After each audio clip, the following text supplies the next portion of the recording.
Salut les amis, j'espère que vous allez bien, moi ça va super.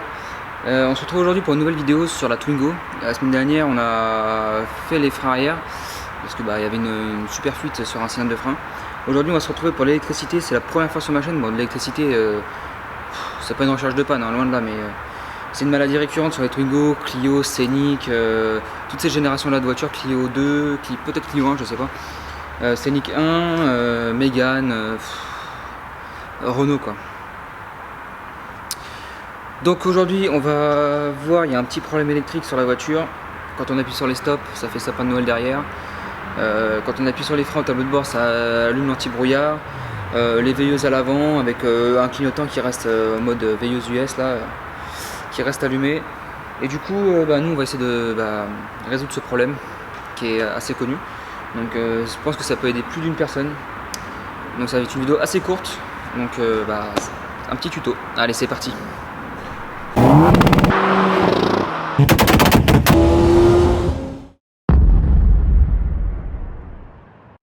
Bon, premièrement, on va voir l'état des feux à l'arrière, voir les platines, comment elles sont, si elles sont oxydées ou pas.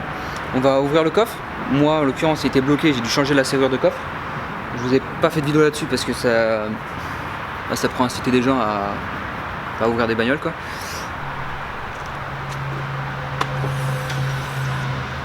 Donc voilà ce que ça fait quand j'appuie sur les freins.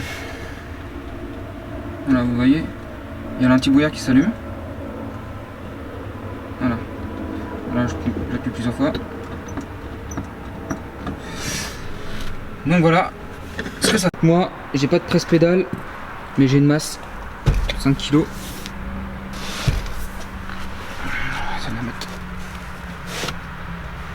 comme il faut. Tac. Voilà. Une bloc pédale. Donc voilà, on se retrouve dans le coffre. On va déposer les deux feux à l'arrière de chaque côté. Voilà, on va déposer les deux feux droite gauche et on va démonter pour voir l'état des platines à l'intérieur, savoir si elles sont pas oxydées, rouillées, qui pourraient faire toucher plusieurs fils et allumer plusieurs choses en même temps. Donc c'est parti. Alors à la caméra on peut voir que le feu de stop ici s'allume très bien. Et qu'ici ça s'allume à peine. Il y a, on voit pas du tout la caméra, mais le clignotant là il s'allume un tout petit peu. Donc pour le démontage des feux c'est simple, une vis là, une vis là.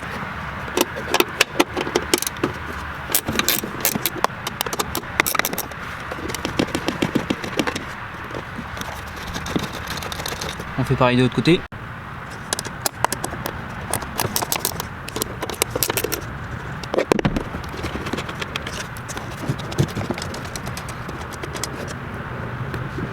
Donc ça c'est typiquement un problème de masse sur le véhicule, enfin sur les feux. Je vais enlever voir si c'est pas oxydé là. Je vais enlever le cabochon là.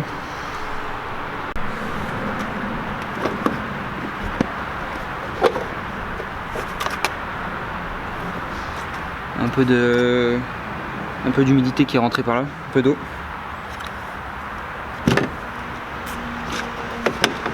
Donc voilà, c'est ce que je vous disais.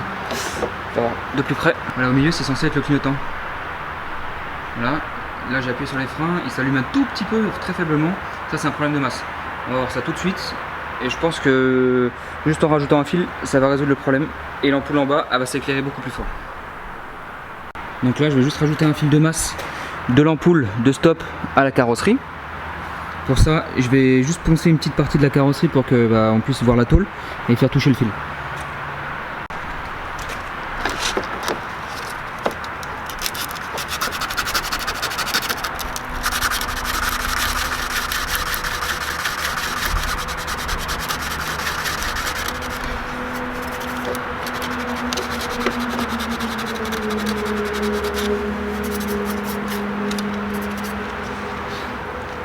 Je sais pas si vous voyez, on voit la tôle.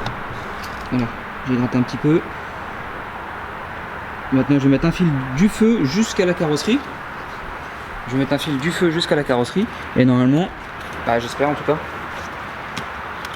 tout cas, donc vous prenez un fil comme ça, vous dénudez de chaque côté. Je vais prendre la masse directement sur le porte-ampoule.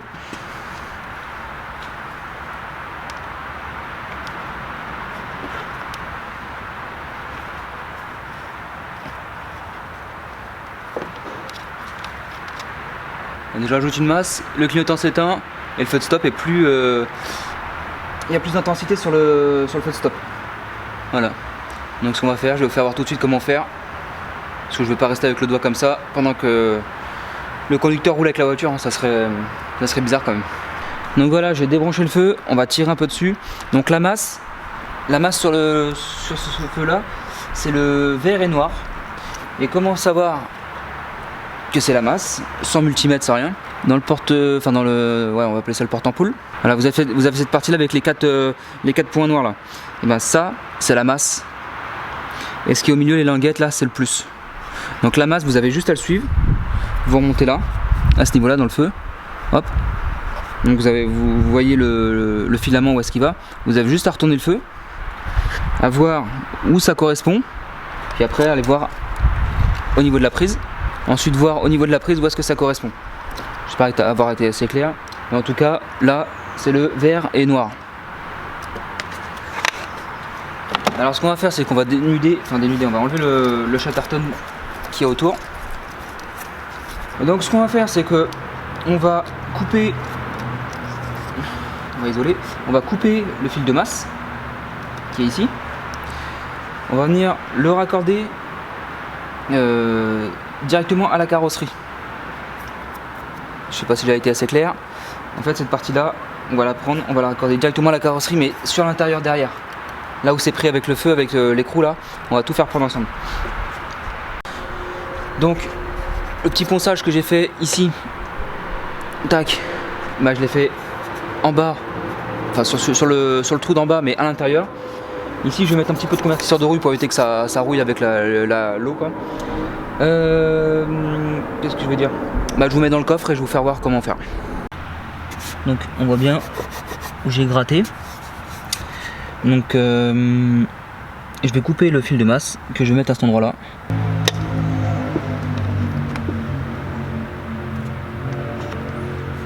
Le plus long possible.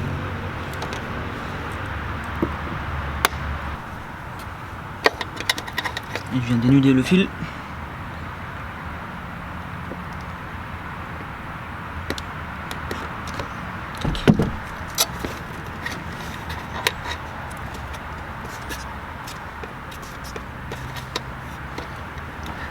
Je vais mettre une cosse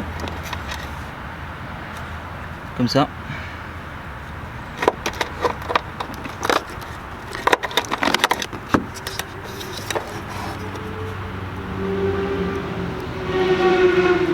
Lui il passe vite lui.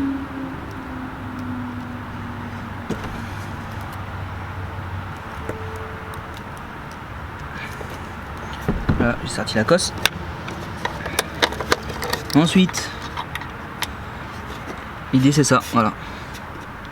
Mettre la cosse ici, puis après je vais remettre un petit coup de peinture ici là, ou je sais pas, un petit coup de graisse pour éviter que ça s'oxyde. Et puis ensuite on va monter le feu et on va essayer. Et puis pour le morceau de masse là qui est apparent, soit on l'isole avec du chatterton, soit on y met une cosse et puis on cache le fil quelque part. Mais dans tous les cas ça fera pas de mal, hein. C'est la masse, c'est rien du tout. Faut juste pas que ça touche le plus, mais bon, à mon avis il n'y a pas de danger là.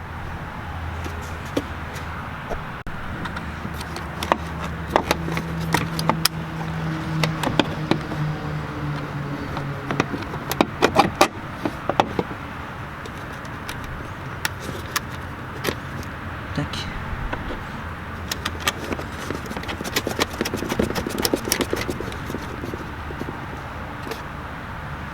Je vais juste serrer celui du bas, celui du haut on s'en fout pour le moment. Tac.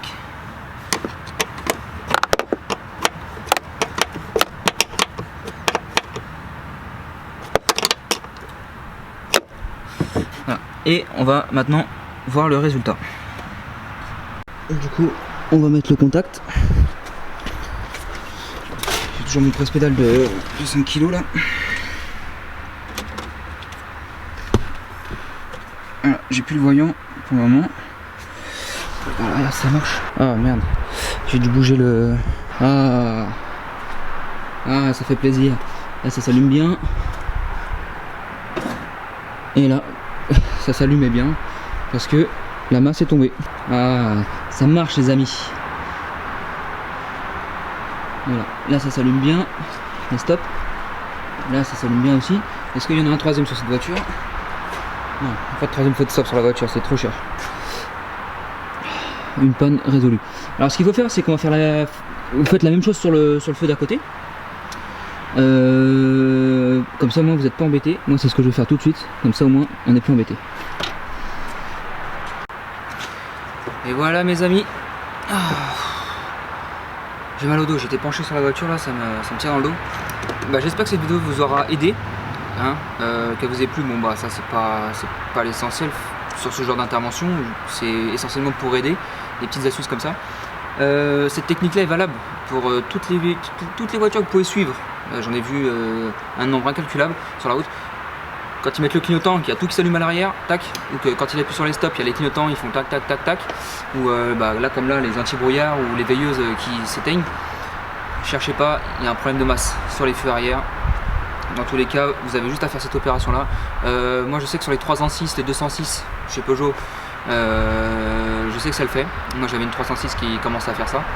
206 c'est pareil. Après les autres marques je sais pas trop. Volkswagen peut-être. Bah non, Volkswagen non, bah non, c'est les meilleurs du coup. Non. Audi non plus. Non, en fin de compte il n'y a que les françaises. Je rigole, c'est bon, je jetez pas des cailloux, je rigole. Donc, si vous venez de me rejoindre sur la chaîne, n'hésitez pas à vous abonner, lâcher des pouces bleus, commentez si vous n'avez pas compris un truc sur le véhicule où je réponds tout le temps. Venez me voir en privé, mes réseaux sociaux s'affichent ici, là, par là, ou par là, enfin je sais pas, là où il y aura de la place. Là, je me décale, ils vont s'afficher ici, tac. Voilà. Si vous connaissez pas Mickaël la clé de 13, alors la chaîne YouTube ça s'appelle La Clé de 13. Mickaël c'est un bon pote à moi. Bah allez sur sa chaîne. Ah, un moucheron qui a élu domicile dans ma bouche. Oui, donc Mika, la clé de 13. Allez vous abonner. Bientôt à 10 000 abonnés, ça serait bien qu'il passe la barre des 10 000 abonnés. Il reste une 205 GTI de A à Z. Là, il est en plein sur le moteur. Il y a toute une série sur le moteur si ça vous intéresse de voir comment dépouiller un moteur de 205 GTI. Allez voir, il fait un boulot top. Franchement, ce moteur, une fois remonté, ça va être une merveille. Il est nickel le moteur, il a fait un beau boulot. Et en plus il est pas mécano, c'est ça le pire. Je sais pas si c'est ça le pire ou le meilleur, mais en tout cas pour moi c'est chapeau. Donc voilà, si ça vous a plu, n'hésitez pas à vous abonner et nous on se retrouve très bientôt pour une bonne série de vidéos, je pense qu'elle pourrait vous plaire. Allez, moi je vous dis à très bientôt, ciao tout le monde.